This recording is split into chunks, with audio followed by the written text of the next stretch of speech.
सूरजपुर गांव में एक तांत्रिक रहता था। जब किसी गांव में चुड़ैल या भूत का साया होता तो वही तांत्रिक गांव वालों को उस चुड़ैल या भूत से छुटकारा दिलाता था। उसे सभी भूतों का शिकारी कहा करते थे। एक बार पास के एक गांव में किसी खतरनाक चुड़ैल का साया आ गया, इसलिए पूरे गांव ने रात को निकलना ही बंद कर दिया था। अगर कोई गलती से निकल जाता तो वो चुड़ैल उसे जिंदा ना छोड़ती और मार देती।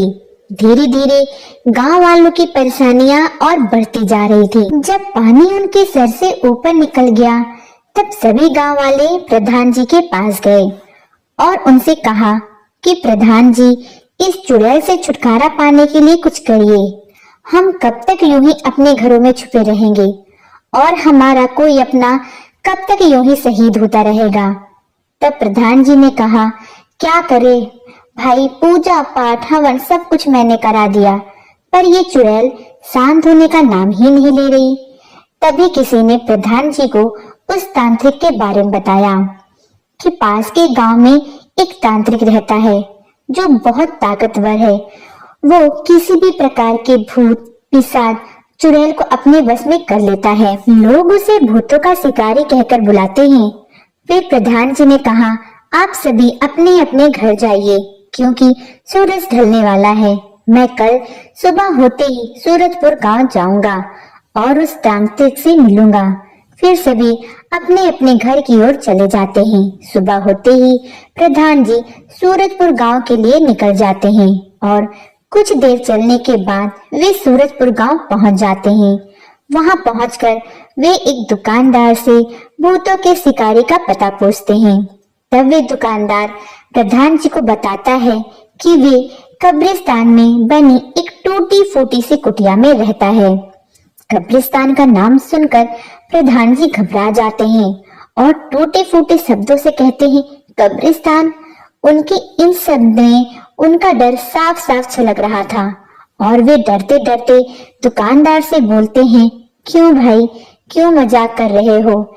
यहाँ मेरी हालत पहले ही खराब है। हमारा गांव पहले से ही एक चुड़ैल से परेशान है और तुम कब्रिस्तान भेजकर एक और मुसीबत लेने को बोल रहे हो। तब दुकानदार हंसने लगता है और कहता है, अरे प्रधान जी, डरिए मत। ये सूरजपुर गांव है और यहाँ रहने वाले सभी भूत चुड़ैल भूतों के शिकारी से बहुत डरते हैं, इसलिए यहाँ किसी चुड़ैल की हिम्मत नहीं है कि किसी आदमी को परेशान कर सके। तुम बेफिक्र होकर जाओ। फिर प्रधान जी कब्रिस्तान की ओर चल देते हैं। थोड़ी दूर चलने के बाद उन्हें कब्रिस्तान दिखने लगता है। जब वे और नजदीक जाते हैं तो उन्हें भूतों के शिकारी बाबा की टूटी फूटी कुटिया भी दिखाई देने लगती है। प्रधान जी जब कुटिया के पास पहुंचते हैं तो वह देखते हैं कि एक आदमी जिसके लंबे लंबी भुजाएं, जटाएं और तन में भस्म लपेटे अपनी साधना में लीन है। जैसे ही प्रधान जी की आने की आहट होती है तो तांत्रिक बाबा की आंखें खुल जाती हैं और वे प्रधान जी का स्वागत करते हैं। फिर प्रधान जी कहते हैं, अगर आपको ये पता है कि मैं प्रधान हूँ तो आपको मेरी समस्या के बारे में पता होगा। फिर प्रधान जी तांत्रिक से अपनी समस्या के बारे में बताने लगते हैं कि हमारे गांव में एक उड़ने वाली खतरनाक चुड़ैल का साया है। सूरज ढलते ही वे गांव में उड़ते उड़ते आ जाती है और जो कोई भी उसे दिखता है वह उसे अपने साथ उठाकर ले जाती है। इस वजह से शाम होते ही गांव का कोई भी व्यक्ति घर के बाहर नहीं निकलता। इसी वजह से कई बार गांव में जंगली जानवर आ जाते हैं और हमारे पालतू जानवरों को उठाकर ले जाते हैं और गांव वाले चुड़ैल आ जाने के डर से उन जंगली जानवरों को नहीं मारते। कृपया आप हमारी मदद करें।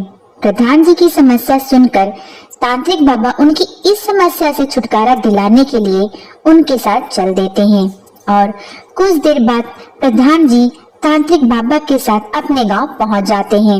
जब गांव वाले ये सुनते हैं कि चुड़ैल से छुटकारा दिलाने के लिए भूतों का शिकारी आ गए हैं तो कई गांव वाले उनके पास विनती करने चले आते हैं।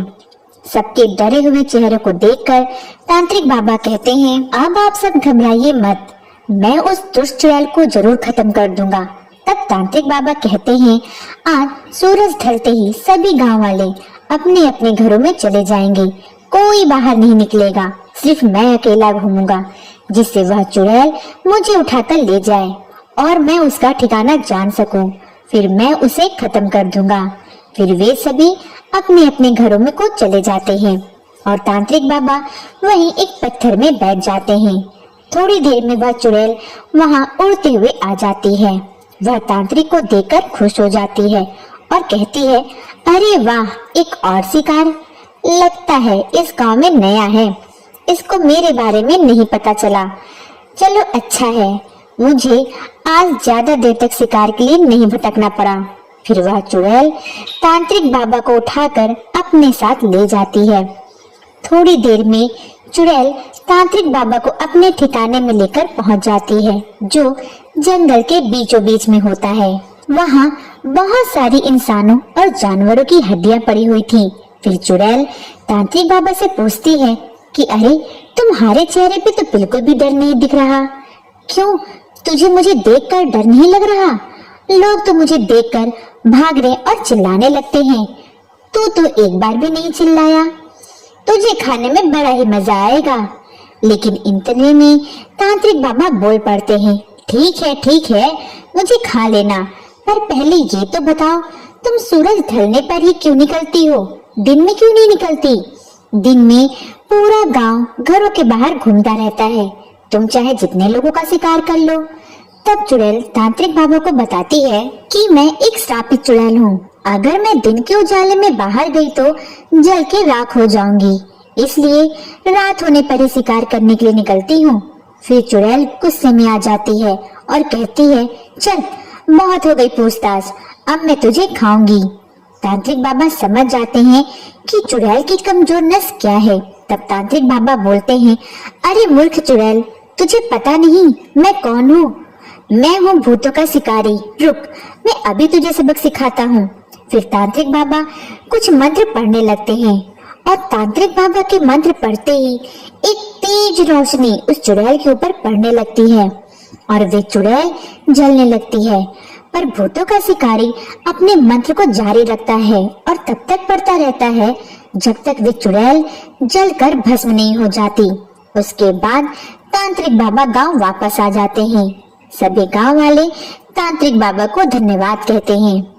तो दोस्तों, आपको कहानी कैसी लगी? अगर कहानी अच्छी लगी हो तो वीडियो को लाइक करके चैनल को सब्सक्राइब कर लीजिएगा। मिलते हैं एक और मजेदार कहानी के साथ।